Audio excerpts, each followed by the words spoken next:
Okay, listen up, folks. This is a driver tutorial. So, in case you're not aware of how to use a driver app, you basically have a menu system here that you can click. You can slide it back over with your thumb. You could press the upper right little dot there. It takes you, kind of hones into the map. If you want to go on a pickup, that little red button you could pick up. If you use the back right, the lower right part, or you try to back without using the menu system. So if you don't navigate with that, this button, this red pink button with the driver thing could go away. It's not a big deal to bring it back. You can always go back to the menu. You could click something, go back in, and then it'll reappear. Okay. If you press on that, you're now in a pickup, and if you look at the top portion of your screen, you'll see in progress, meaning that you're on a pickup or you're on a trip that was assigned to you.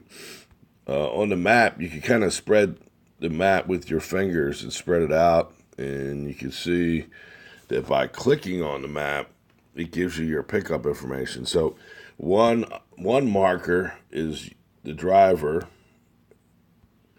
The top one will just say driver location. The other one will say the pickup information. So since you're on a pickup, as you can see, there's no information. But if you were assigned a trip, that information would be there for you.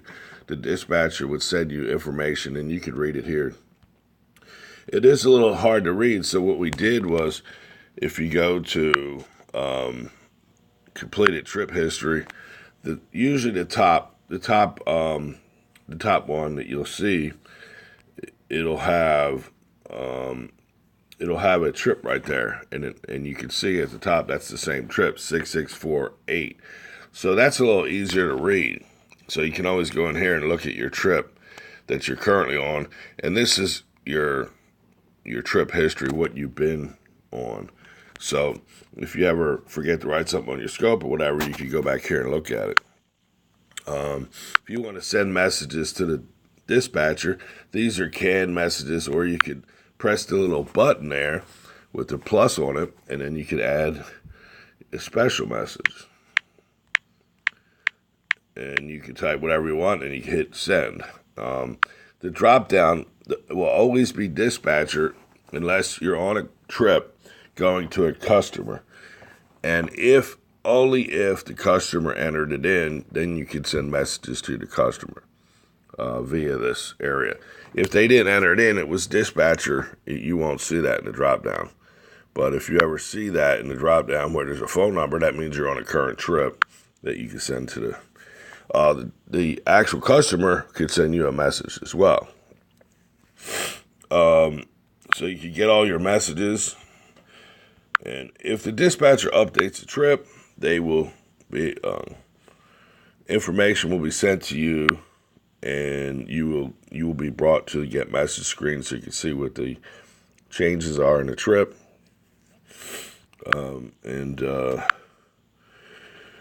So in order to complete a trip, you would hit on the arrive button. The arrive button is, I think, common sense. When you arrive to pick up the customer, that way we know the customer's on board. You arrive to the pickup. I guess you could have said, well, it could be when you almost out of the cab, but we use that for picking up customer. Then it turns into a pay button. So when you click on a pay button, it brings up the trip information. You could provide an email address to give to your customer. You you could put a decimal value, and then if it's cash, credit, or account. So if you hit pay now, it closes out the trip. If you notice now in the top, you don't see in progress any longer. So now you know you're not on a trip.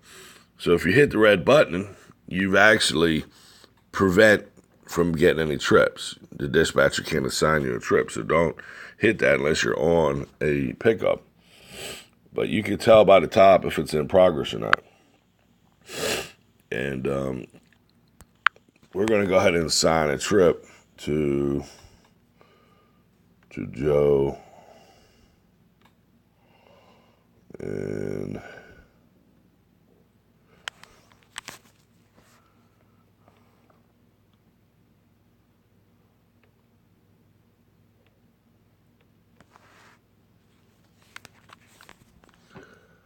All right, so now the dispatcher.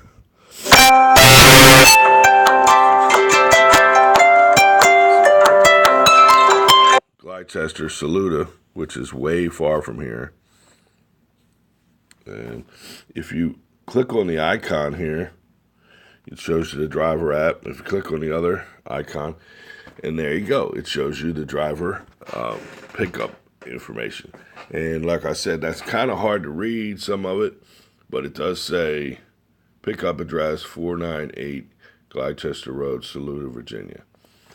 And when you notice, when you click on the map icon, it does give you two icons in the bottom right. So if you click on the one, it gives you the map direction to the location. As you can see, it shows you the route, how to go there.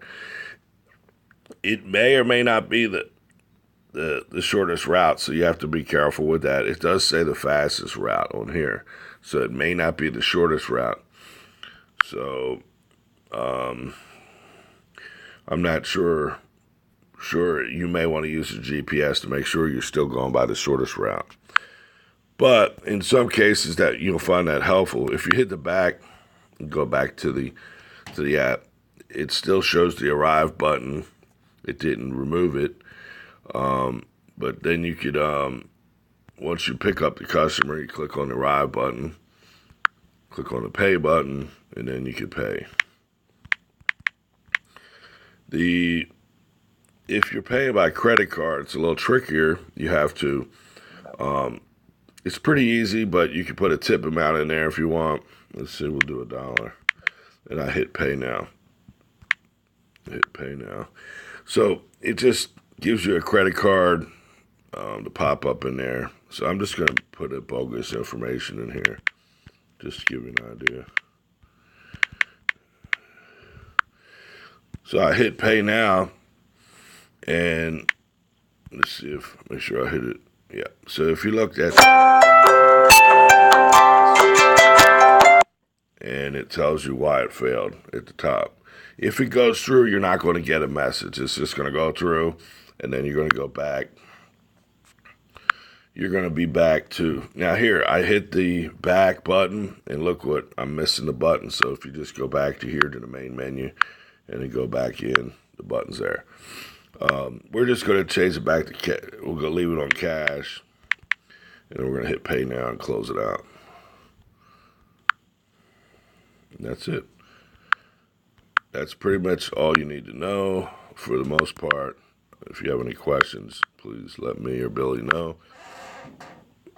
All right, thank you.